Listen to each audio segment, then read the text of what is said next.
नै बारहुंखाजों अन्थाइ गोलैनानै माबायदि अबस्था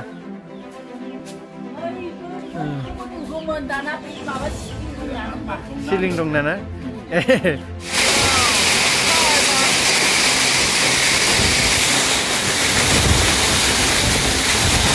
दानिसो बारनाय बारा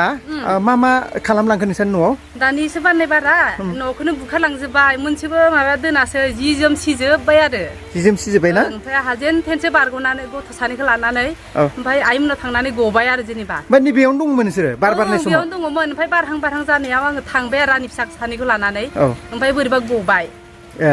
नङाबा एसे माबाथाय एसे लेटबानो जोंबो बार अखाखौ मोनबायमोन आरो बे न' सिङावनो ओमफ्राय दाथ' थिं बिरखारलांजोब्बाय माथो ना गैला थिं बिरखारलांजोब्बाय ओरैनो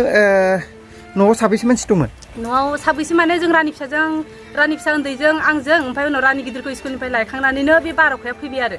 ओमफ्राय रानि मोना बेसेसो गिदिरमोन बैसोआ रानिया सासेया 7 बोसोर ओमफ्राय सासेया 4 बोसोर आरो सासेया 4 बोसोर मा होनो बे जायगाखौ खमथापुर आरोना बेबो दंफां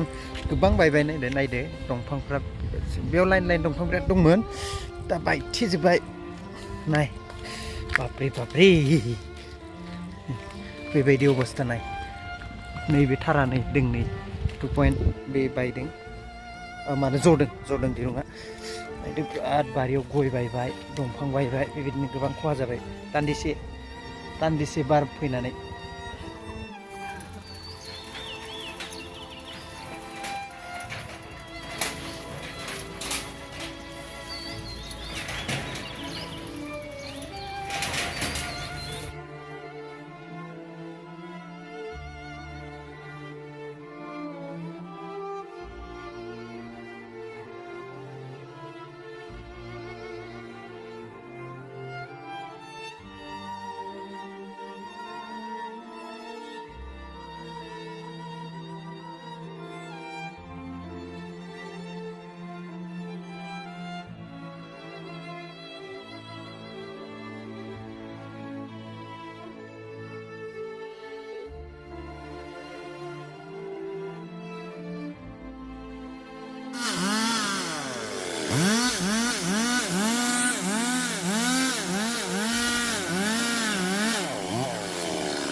जाबाय खननैसो